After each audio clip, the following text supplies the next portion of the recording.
cooler temperatures are what are in store for us for this afternoon.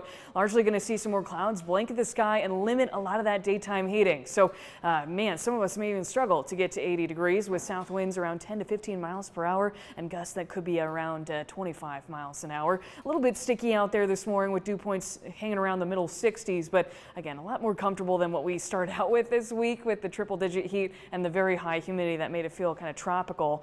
Winds out there right now are less than 10 miles per hour, if not less than 5 miles an hour, and calm in several locations with some clouds increasing from the west. And on the fringes, you can see some light rain associated with that. Really not much of a big deal. There have been isolated rumbles of thunder in south central Nebraska and north central Nebraska, but as these showers try to continue east, they're kind of running into some high pressure and kind of limiting what they can do here in eastern Nebraska. So we may see a few showers kind of try to move into southeast Nebraska, but mainly a lot of that's going to kind of stay around the Kansas border. Our better chance to see some showers will be later this afternoon, but as you can see, very spotty in nature before some scattered stronger storms are going to be forming out in the Panhandle. And you can see out in Cherry County, just to the north and west of North Platte too. We'll be watching for these stronger storms as they hold a lot of potential to kind of produce some severe weather for those out toward the west. In fact, this storm and this version of Stormcast has that storm kind of diving to the south and kind of veering. So going to be something to watch for in terms of tornado potential, some large hail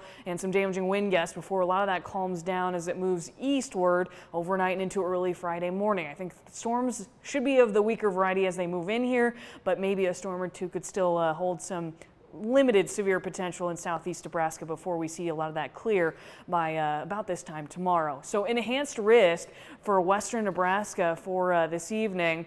As you can see, some of those storms expected to kind of form out here, and whatever storms initially do form will threaten anything from a couple tornadoes, especially in that brown shaded area that you see there, and some large hail and some damaging wind gusts. In terms of that large hail, it could be 2 inches, if not a little bit bigger in diameter, that are possible in that black hash area. And then you see those black hash marks. That means within terms of the damaging wind threat that we could see some winds exceeding 75 miles an hour out in western Nebraska, but generally weakening as they move east here overnight. But something I'll keep an eye on and potentially may need to come in a little bit early tomorrow night, or at least tonight, to kind of cover that and make sure that we're all good. Of course, we'd break into programming if you need to know anything about some of those storms, but hopefully just some decent rainfall across southeast Nebraska for potentially a better severe threat Friday afternoon. If we can see some of those storms kind of form, it'll kind of depend, as you can imagine, on this round here tonight before we clear out for a beautiful weekend upcoming. All right, looking forward to it. Thank you, Jessica. Coming